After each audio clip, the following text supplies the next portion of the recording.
Helena. Papatayin muna kita bago na kami kasi ng mag-asawa.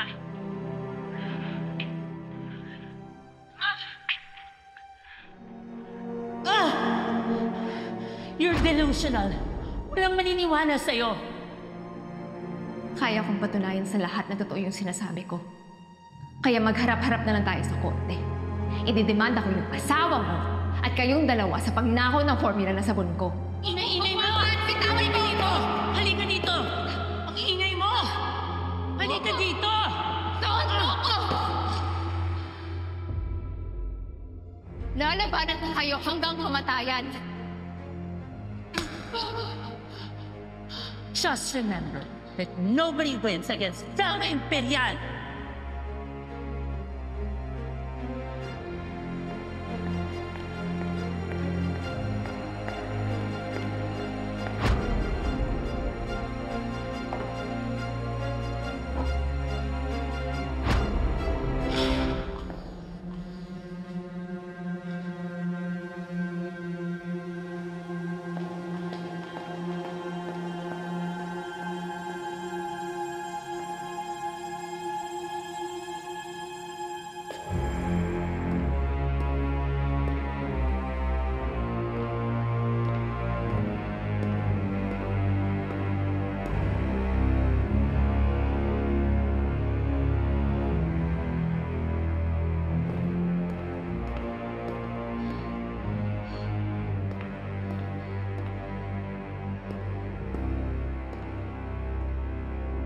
Helena. Demonyo ka! Malalaman din ng lahat yung katotohanan!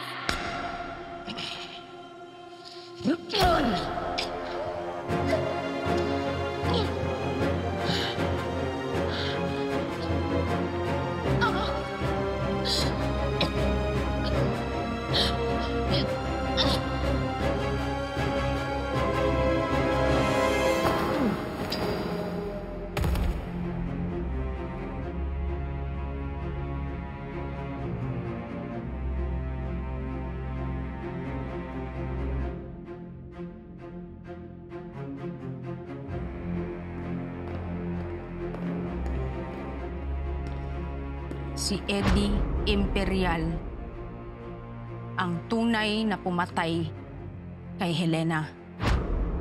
Siya ang nagtapon kay Helena sa kamatayan.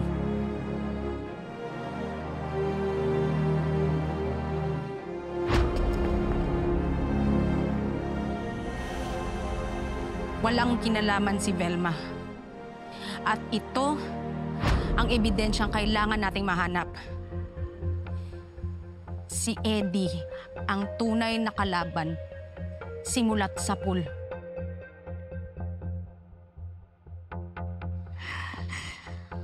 Sinasabi ko na nga ba?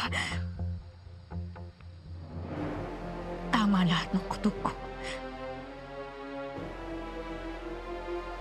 Yang hayop na Eddie niya nang pumatay sa kapatid ko.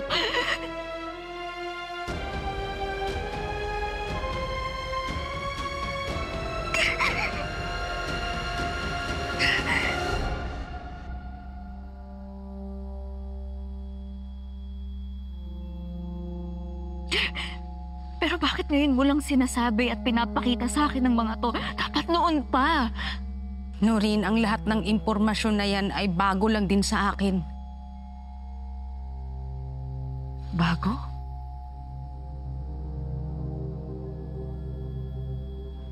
So yung pagiging inosente ni Velma sa lahat ng to, bagong impormasyon lang din? Oo. I had nothing to do with Helena's death. It was a suicide. That's right. Yun yung sabi sa investigasyon noon. Pero yun lang ba talaga ang nangyari? Wala ka talagang ginawa nung nalaman mo na may nangyari sa amin ni Helena? How dare you doubt me? How dare I? You made her sign a document para hindi siya magsalita. Because I didn't want a scandal. She saw me at the roof deck. But I know, and God knows, that I didn't kill Helena. You know what? You're supposed to protect me the way I protected you and the way I believed in you nung pinagbintangan ka ni Helena. After all, sa'yo nag-umpisa lahat to. Ikaw ang punot dulo ng gulong to.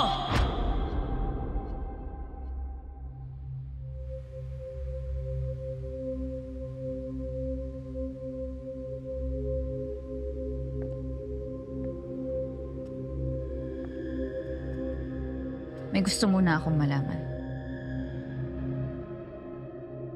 Griselda, bakit mo ginagawa to?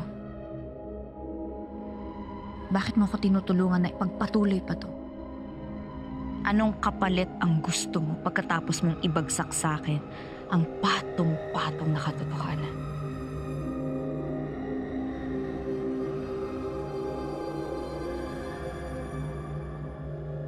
Kasi may mas malalim na rason.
Si Eddie ay leader ng isang malaking prostitution ring.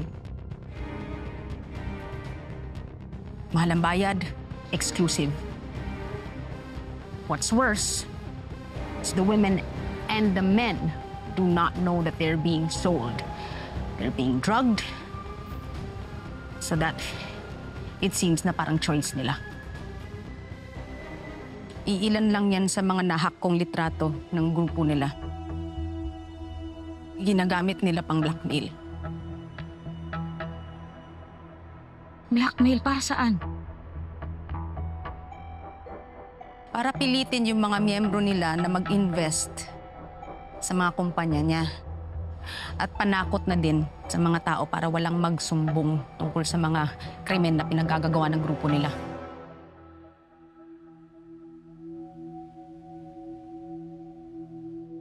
Hindi to lumabas sa mga pulis? Of course not. Hawak din niya sa leeg yung mga yun.